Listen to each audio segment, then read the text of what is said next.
Hi hello నమస్తే welcome to ride with Prakash. అందరూ ఎలా ఉన్నారు? బాగున్నారా? సో ప్రస్తుతం మనం అయితే నెల్లూరుకి బయలుదేరాం. కాకపోతే మనం ప్రీ ప్లాన్డ్గా ఏది రైడ్ అనేది ప్లాన్ చేసుకోలేదు. ప్రస్తుతం నెల్లూరుకి వెళ్ళి నెల్లూరులో నుంచి మా బ్రదర్ కిరణ్ గారు అక్కడి నుంచి మనతో జాయిన్ అవుతారు. సో దాని తర్వాత మనం ఎక్కడ ఏం చూడాలనేది డిసైడ్ అవుతాం. ఎందుకంటే గూడూరు అన్నది చుట్టుపక్కల ఉన్న కొంచెం చూపించాం కాబట్టి నెక్స్ట్ నెల్లూరు ప్లాన్ చేస్తున్నాం. సో ఇక్కడి నుంచి మనం లెఫ్ట్ తీసుకుంటే మనకి హైవే వెళ్ళి నెక్స్ట్ రైట్ తీసుకుంటే మనకి బస్ స్టాండ్ వెళ్ళిపోద్ది. సో మనం లెఫ్ట్ తీసుకుని ఇప్పుడు ప్రస్తుతం హైవేకి అయితే టువర్డ్స్ వెళ్తున్నాం. అండ్ మనం ఫ్యూయల్ బ్రేక్ అయితే తీసుకోవాలి. చాలా లోలో ఉంది ఫ్యూయల్, లోకల్లోనే తిరుగుతున్నాం కాబట్టి పెద్దగా వేయలేదు, డ్రై అయిపోతుందని. సో ఫస్ట్ అయితే మనం ఫ్యూయల్ అయితే నింపుకుందాం. 111.81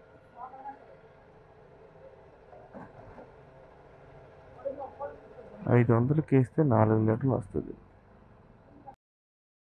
ప్రస్తుతం మనం national highway 16 Chennai to Kolkata హైవేలో అయితే ఉన్నాం. అలాగే గూడూరు టు నెల్లూరు వచ్చేసి మనకి 40 కిలోమీటర్లు అయితే డిస్టెన్స్ ఉంది. అండ్ వాతావరణం కూడా కొంచెం అనుకూలంగానే ఉంది, వర్షం పడే విధంగా క్లౌడీగా ఉంది. ఈ హైవేలో చాలాసార్లు మనం ఆల్రెడీ ఎన్నో బ్లాగ్స్ చేసి ఉన్నాం కాబట్టి పెద్దగా చెప్పడానికి అయితే ఏం లేదు. కాకపోతే ఈరోజు మనం హెల్మెట్ సెటప్ అయితే కొత్తగా ఉంది. అంటే ఫిక్స్డ్ మౌంట్తో మనం ఎయిర్ నాయిస్ లేకుండా ఇవన్నీ సెటప్ చేసాం కాబట్టి సో వ్యూ అయితే ఎలా ఉంది, మీకు స్టడీగా అంటే స్ట్రైట్గా ఉందా లేదా వ్యూ అనేది ఎలా ఉన్నది అనేది మీరు కూడా ఒకసారి చూసి కమెంట్ చేయండి. ఇది గూడూరు నెల్లూరు మధ్య ఉండే ఒకే ఒక టోల్ ప్లాజా. ప్రస్తుతం మనం నెల్లూరు దగ్గరలో ఉన్నాం. సో ఇక్కడి నుంచి విజయవాడకి 283 కిలోమీటర్లు, అలాగే విశాఖపట్నానికి 618 కిలోమీటర్లు, భువనేశ్వర్కి 1065 కిలోమీటర్లు, అలాగే కోల్కతాకి 1535 కిలోమీటర్లు అయితే ఉంది. సో ప్రస్తుతం మనం ఇక్కడ నుంచి లెఫ్ట్ తీసుకుని నెల్లూరు లోపలికి వెళ్ళి ఇమీడియట్గా రైట్ తీసుకొని మినీ బైపాస్ రోడ్కి అయితే వెళ్ళాలి. అక్కడి నుంచి కొంచెం దూరం వెళ్ళిన తర్వాత మా బ్రదర్ అయితే జాయిన్ అవుతారు. సో ఇప్పుడు ఆల్రెడీ మా బ్రదర్తో కలిసి ఆయనతో మాట్లాడుకొని ఆయన్ని డిసైడ్ చేసుకొని ఇప్పుడు ప్రస్తుతానికి మనం నరసింహకొండకి అయితే బయలుదేరాం. సో నరసింహకొండ ఇక్కడి నుంచి జొన్నవాడకి వెళ్ళే రూట్లో ఉంటుంది. దాదాపు ఒక 8 కిలోమీటర్స్ నుంచి 10 కిలోమీటర్స్ మధ్యలో ఉంటుంది.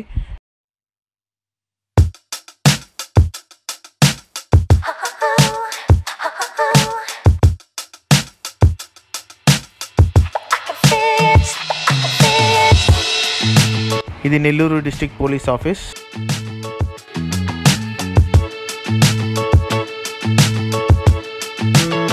జొన్నవాడికి వెళ్ళే దారిలో మనకి నెల్లూరు చెరువు అయితే మనకు కనిపిస్తుంది. సో నేను కూడా ఇది ఫస్ట్ టైం రావడం కాబట్టి సో ఈ చెరువును కూడా మనం అయితే ఒకసారి చూసేసి వెళ్ళిపోదాం అనేసి ఇక్కడికి అయితే స్టార్ట్ అయ్యాం.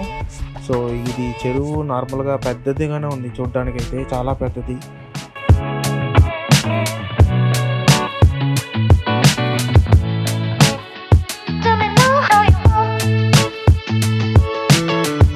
సో రీసెంట్గానే ఈ నెల 15వ తారీఖు ఈ చెరువుని అభివృద్ధి చేయడానికి 15 కోట్లు ఫండ్ని ఇష్యూ చేస్తూ శిలాఫలకం అయితే అక్కడ చూసాం స్టార్టింగ్లో. అండ్ ఇది చుట్టూ మనకి దారి ఉందేమో అనేసి వెళ్ళాం, కానీ ఇది డెడ్ ఎండ్ అనమాట.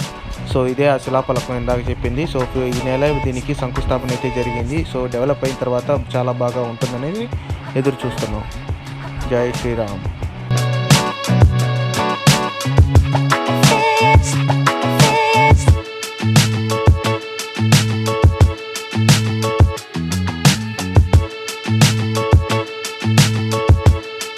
సో మీకు అక్కడ కనిపిస్తున్న ద్వారం వచ్చేసి జొన్నవాడ కామాక్షి వారి ముఖద్వారం.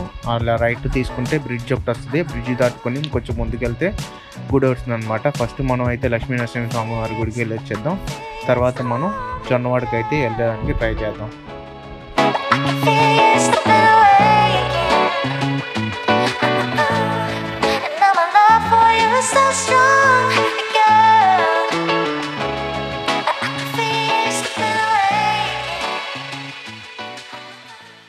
ప్రస్తుతం మనం దేవరపాలెం గ్రామంలో అయితే ఉన్నాం. సో ఇక్కడ నుంచి లెఫ్ట్ తీసుకుంటే మనకి గుడికి వెళ్ళే దారి అయితే వస్తుంది.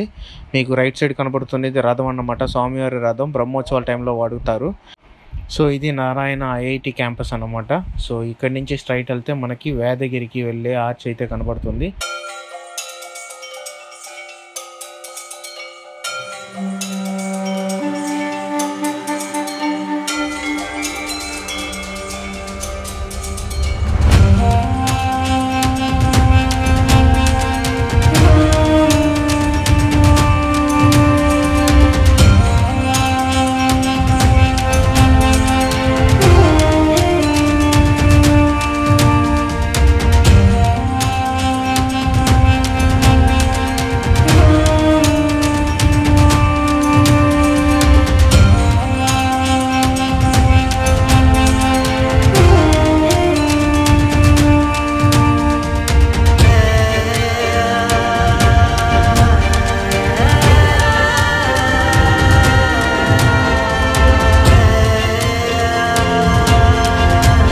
నరసింహస్వామి వారి గుళ్ళో ఉన్నాం. సో ఈ స్థల పురాణం గురించి తీసుకుంటే పూర్వం కశ్యప ప్రజాపతి అనే రాజు లోక కళ్యాణార్థం కోసం సప్త మహర్షుల చేత యజ్ఞం చేయాలని అనుకుంటాడు. సో ఆ యజ్ఞానికి వేదగిరి కొండ అయితే బాగుంటుందని తలుచుకొని వేదగిరి కొండ దక్షిణ దిక్కు నుండే లోయలో 7 హోమకుండాలను అయితే ఏర్పరచుకుంటాడు. సో అంతటి యజ్ఞానికి ఏ విఘ్నం రాకుండా రక్షణగా శ్రీ గోవిందరాజు స్వామివారిని ప్రతిష్ఠ గావిస్తారు.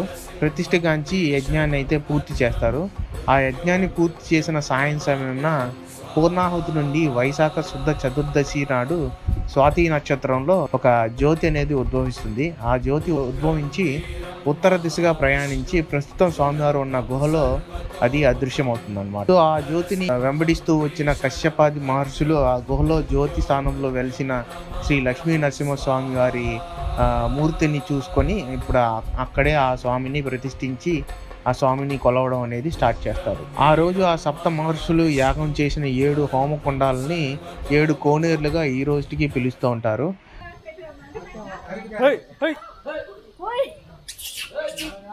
అలాగే మహాభారత కాలంలో కృష్ణార్జునుల చేత అశ్వత్థామ తరమబడి వెంబడిస్తూ వస్తుంటే అశ్వత్థామ తలదాచుకున్న గుహలు కూడా ఇక్కడే ఉన్నాయి అనేసి ఒక ప్రతీతి. అలాగే శ్రీరాముల వారి కాలంలో కూడా రాముల వారు ఈ వేదగిరిని దర్శించినట్లుగా ఇక్కడ రామాయణం అయితే తెలుపుతుందంట. సో జ్యోతి రూపంలో వెలిసిన స్వామివారిని వెతుక్కుంటూ అమ్మవారు లక్ష్మీ అమ్మవారు వైకుంఠం నుంచి అయితే ఈ ప్రాంతానికి రావడం జరిగింది. సో అప్పుడు కశ్యప మహర్షి స్వామివారికి తోడుగా అమ్మవారిని కూడా ఇక్కడే ఉండవలసిందిగా కోరుకుంటాడు. సో తన కోరికను మన్నించిన అమ్మవారు ఇక్కడ సంతాన లక్ష్మి రూపంలో అయితే వెలవడం జరిగింది. తీసే తల తీసే నువ్వేంద్ర ఇక్కడ అవునా అవునా దానికేనా పరిగెత్తి నీకు అందుకే అవునా ఇక్కడ్రా ఏం పేరు నీ పేరా చంచయ్యా ఇక్కడ దీనికోసమే ఉన్నావా తీసే తల తీసే యా అవునా చెయ్యి పైకి తీయా చెయ్యి పైకి ఈ అబ్బాయి పేరు చంచయ్య అంట. సాధారణంగా నరసింహస్వామి ఏ గుళ్ళో అయినా కానీ కొద్దిగా కోతులు పెడుతుంటది. ఆ అబ్బాయి కోతుల్ని తరవడానికి కోసం ఈ అబ్బాయికి ఇట్లాంటి వేషధారణ ఇచ్చి ఇక్కడ నిలబెట్టారంట. సో నిత్యం ఈ గుళ్ళోనే ఉంటాడంట ఈ అబ్బాయి.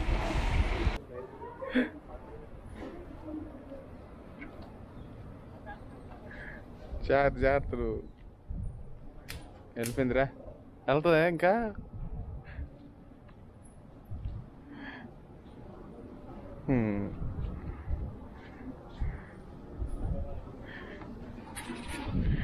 సో అదండి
ఎవడ్రా ఈ బోర్డు రాసిందే? ఎవరండి ఈ బోర్డు రాసింది? ఆ పేరు చూసారా? కుర్మా అవతారం అంట దరిద్రులు. సరే చూశారు, దేవస్థానం వల్లైనా బోర్డు తప్పుగా ఉందని చూసి దాన్ని తీసి పరేయాల్సిన లేదు, అలాగే పెట్టినారు బోర్డుని, కుర్మా అవతారం అని. దరిద్రులు.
సో అదండి వేదగిరి లక్ష్మీ నరసింహస్వామి వారి గుడి గురించి. సో ఈ వీడియో అయితే మీకు నచ్చిందని అనుకుంటాను. నచ్చిన వారు ఒకసారి లైక్ చేయండి, ఒక షేర్ చేయండి, అలాగే మీ ఫ్రెండ్స్కి ఫ్యామిలీ మెంబర్స్కి కూడా షేర్ చేసి మన ఛానల్ని సబ్స్క్రైబ్ చేయించండి. మనం చాలా దగ్గరలో ఉన్నాం 1000 సబ్స్క్రైబర్స్కి. సో మీ సపోర్ట్ అనేది చాలా ముఖ్యం నాకు. So thank you so much and will meet you another video.